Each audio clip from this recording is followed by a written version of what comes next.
अस्सलाम वालेकुम everyone, I hope सब लोग खैरियत से होंगे।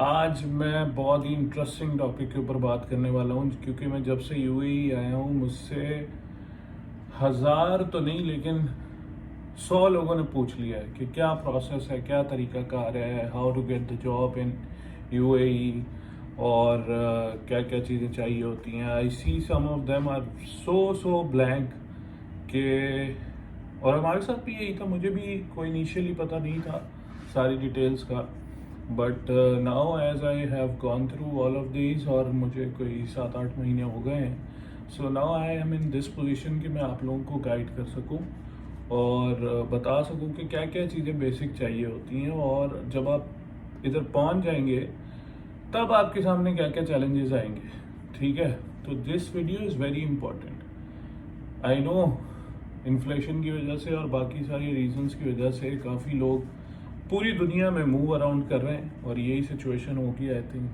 पाकिस्तान में भी। तो स्टार्ट करते हैं भाई पाकिस्तान से, कि अगर आप यूएई मूव होना चाहते हैं तो आपको सबसे पहले क्या क्या चीज़ें चाहिए।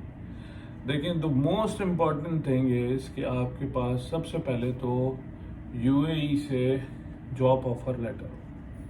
ठीक है, अब ये डिपेंड करता है कौन बंदा कैसे आना चाहता है, क्या करना चाहता है, कौन किस जॉब में है, किसकी कितनी यहाँ पे फील्ड है नहीं है। खैर, let's forget about it. For example, if you got a job, और यूएई में जॉब पाकिस्तान में डायरेक्ट मिलना कोई बहुत बड़ा मसला नहीं है।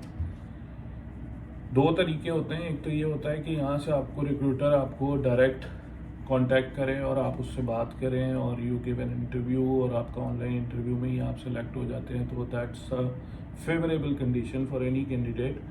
नहीं तो दूसरा स्टेप ये होता है कि लोग विजिट वीज़ा पे यहाँ आ जाते हैं, विच इज़ आई प्रेफर। मैं यहाँ रहने के बाद आपको कहूँगा कि मैं इस चीज़ को प्रेफर करूँगा, बिकॉज इट्स वेरी सिंपल कि जब यहाँ पे कोई हायरिंग करनी होती है किसी ने, तो they want people to be here on the spot, ताकि उनको इजीली जज किया जा सके। जज तो नहीं, खैर इंटरव्यू लिया जा सके उनको। अगर कोई स्पेसिफिक जॉब है उसके बारे में उनसे डिटेल डिस्कशन हो सके, वो इजीली अवेलेबल हों, वो रीचेबल हों।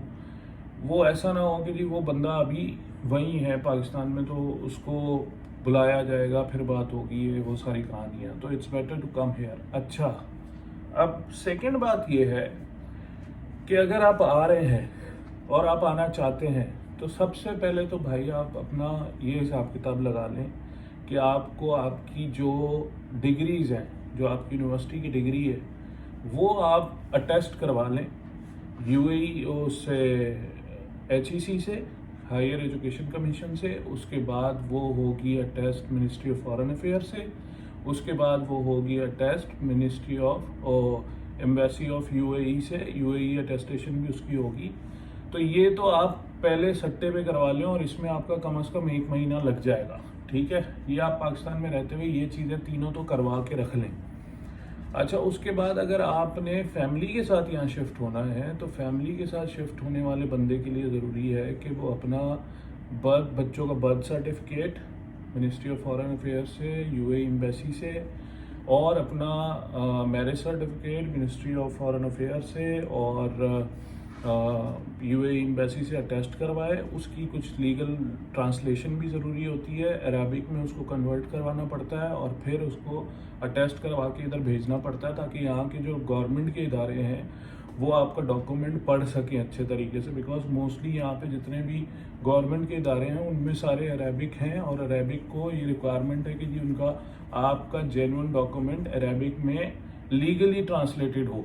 ठीक है, वो आपका हो जाता है, टाइपिंग इंस्टीट्यूट वगैरह से लीगल ट्रांसलेशन हो जाती है। ठीक है, एक और चीज़ जो बड़ी इम्पॉर्टेंट है, अगर आप जॉब वीज़ा पे आ रहे हैं तो आपको वहाँ जाना पड़ेगा। कहाँ पे होता है ये, वो भी मिनिस्ट्री ऑफ फॉरेन अफेयर्स का ही है, ओवरसीज़ का। वहाँ जाके आपको एक इंश्योरेंस और कुछ कागजात दे के वो भी अटेस्ट करवाना होता है अपने पासपोर्ट के साथ। ठीक है, खैर वट एवर, ये तो बेसिक रिक्वायरमेंट है जो यहाँ आने के लिए आपको चाहिए ही चाहिए। ठीक है। इसके अलावा जो आपका इदारा जिसने आपको हायर किया उनकी कोई स्पेसिफिक और कोई रिक्वायरमेंट है तो वो भी आपको देनी पड़ेंगी उसी तरह टेस्ट करके। तो इसमें सबसे पहले मैं आपको ये भी बता दूं कि जो खर्चे अखराजात आएंगे वो भी अपने माइंड में रखें, क्योंकि ये अटेस्टेशन कराने में आपको मियाँ बीवी बच्चों की आपको 70-80 हज़ार से 1 लाख रुपए का धचका लग सकता है, क्योंकि जो यूएई एम्बेसी की अटेस्टेशन है वही आई थिंक 153 या 150 की वो होती है एक कॉपी, और इस तरह करते हुए आपके जो है ना अच्छे खासे पैसे लग जाते हैं। तो ये है, जब आप यहाँ पहुँच जाएंगे तो अब आप आगे की बात सुन लें। जब आप यहाँ पहुँचेंगे तो इनिशियली मैं आपको बता दूं कि अगर आप अकेले आ रहे हैं तो डिपेंड करता है कंपनी ने आपको अकोमोडेशन दी या नहीं है। मैं अभी बात कर रहा हूँ फैमिली वालों के लिए, मैं बैचलर के लिए बात नहीं कर रहा, बीच बीच में थोड़ा सा बताता जाऊँगा। फैमिली वालों के लिए ये इंपॉर्टेंट है कि जब आप यहाँ आएंगे तो आते ही आपको अपने लिए रिहाइश ढूंढनी होगी, ठीक है। सबसे पहले तो बंदा अपने लिए खुद ढूंढता है, उसके बाद फैमिली को भी बुला लेता है, क्योंकि फैमिली जब आप यहाँ आएंगे तो आके आपका एमिरेट्स आईडी, रेजिडेंस वीज़ा ये सब जब बनेगा तो आगे बात शुरू होगी, ठीक है। तब आप अपनी फैमिली को स्पॉन्सर कर सकेंगे। तो आपका जब एमिरेट्स आईडी वगैरह बन जाएगा, सब कुछ हो जाएगा, तो फिर आप अपनी फैमिली को बुला सकते हैं स्पॉन्सर्ड वीज़े पे। अब आपकी जब आप आ गए तो फिर ये सारी चीज़ें, हाँ, फिर आपने क्या करना है कि आपने यहाँ आके जाहिर सी बात है अपने लिए रिहाइश ढूंढनी है। अब आप रिहाइश ढूंढेंगे तो भाई साहब आते ही तो आपको नहीं नौकरी पैसे मिल जाएंगे, आपको टाइम लगेगा, आपकी तनख्वाह आएगी तो फिर उसमें से कुछ बनेगा या होगा तो फिर देखा जाएगा। तो यहाँ पे होता क्या है कि यहाँ पे देखें, अगर आप मियाँ बीवी 2 बच्चे हैं तब भी आपको 2 BHK या 1 BHK तो चाहिए ही चाहिए, ठीक है। आप स्टूडियो अपार्टमेंट में नहीं रह सकते, और उसका जो मिनिमम यहाँ पे रेट है अच्छा नॉर्मल सिटी में वो है 50,000 से शुरू होता है, 50,000 पर ईयर दिरहम से 60,000 के अंदर आपको मिल जाएगा 1 to 2 BHK depending on your choice और योर रिक्वायरमेंट।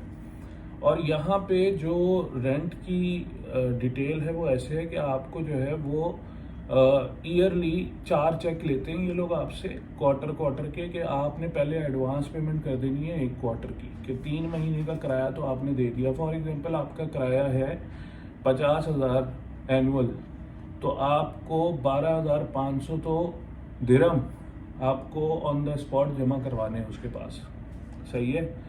फिर आपको जो है ये 3 महीने के लिए पहले 3 महीने कवर होगा और बाकी 3 चेक बना के आप दे देंगे। वो बैंक आपका खुल जाएगा। जब आपकी नौकरी लगी होगी तो आपको कंपनी बैंक आपका खोल देगी अकाउंट, और उसमें तनख्वाह आना शुरू हो जाएगी, ठीक है। अब ये जाहिर सी बात है 12,500 रुपये जो है वो आपके अकाउंट में होने चाहिए, आपकी जेब में होने चाहिए, ताकि आप कोई घर ले सकें।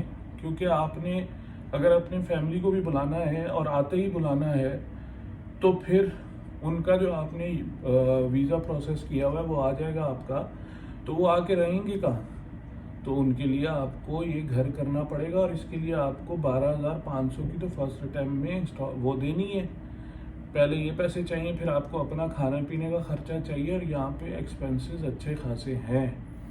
तो आप अपने खाने पीने का एक्सपेंस करेंगे, आप घर का एक्सपेंस करेंगे, फिर आप अपनी फैमिली को बुलाएंगे तो टिकट्स वगैरह आपकी जो होंगी वो आपको करनी पड़ेंगी। तो लम सम मैं आपको बता रहा हूँ मिनिमम भी 10 से 15 लाख रुपए का खर्चा इनिशियली बंदे के ऊपर आता है अगर वो यहाँ आना चाहता है विद फैमिली। ये मैं मिनिमम बता रहा हूँ आपको, इससे ज़्यादा भी लग सकते हैं, ठीक है। यहाँ दूसरा ऑप्शन ये होता है कि आप 6 महीने यहाँ पे रह के अपना सारा मामला बेहतर कर लें, अपनी तनख्वाह जमा करके थोड़ा सा यहाँ पे स्टेबल हो जाएं, और फिर आप अपनी फैमिली को बुला लें थोड़े पैसे ऐसे जमा करके। तो वो भी एक ऑप्शन है, वो आपके ऊपर है आप कैसे करना चाहते हैं। फिर उसके बाद आप जब फैमिली वगैरह भी ले आएंगे तो आप अब मेक श्योर करें, देखें यहाँ पे भी वही तरीकाकार है कि आपको बहुत दूर दूर जो इलाके हैं सिटी से, उनमें आपको शायद 40,000 या 30,000 का भी मिल जाए। मैं ख़ास तौर पे दुबई या अबू धाबी की बात कर रहा हूँ। अजमान, शारजा और ये थोड़े सस्ते वो हैं शहर हैं, यहाँ पे इजीली मिल जाता है। लेकिन अबू धाबी, दुबई में आपको 50-60 से कम का मिलेगा, 40 में भी मिल जाएगा, लेकिन वो मिलेगा घर आपको दूर एरियाज में। लेकिन आपके बच्चे हैं, उनका एजुकेशन होगा, आपको कोई मेडिकल इमरजेंसी हो गई, सुपर स्टोर्स चाहिए होंगे, ये सारी चीज़ें लेने के लिए फिर आपको विद इन द सिटी रहना पड़ेगा, ठीक है। और it's better to be in the city, otherwise एक और मसला क्रिएट हो जाता है, क्योंकि आप नए नए यहाँ आते हो तो आपके पास कोई सोशल गैदरिंग नहीं होती, कोई लोग आपके जानने वाले नहीं होते। तो वो आपके लिए एक डिलेमा बन जाता है बाद में, कि अगर आप कहीं ऐसी जगह पे हो जहाँ पे कोई बंदा ना निकलता है, ना कोई मिलता है, ना नज़र आता है, तो फिर आपके लिए और डिफ़िकल्ट हो जाएगा वो चीज़, ठीक है। तो ये तो इनिशियल्स थे यूएई में आने के। नेक्स्ट जो एपिसोड होगा उसमें मैं आपको मंथली एक्सपेंसेस के बारे में बताऊंगा, और अगर इसमें कोई आप लोगों को चीज़ें मालूम करनी हो तो यू कैन कमेंट बिलो, ताकि मैं उसका रिस्पॉन्स कर सकूं। अब मैं इस सिचुएशन में हूं कि मैं कुछ बताने के काबिल हूं, तो मैं सोच रहा हूं कि अपनी जो इन्फॉर्मेशन है वो अपने तमाम लोगों को बताऊं, ताकि वो भी इसके ऊपर काम कर सकें और उनके लिए कोई डाउट ना रहे।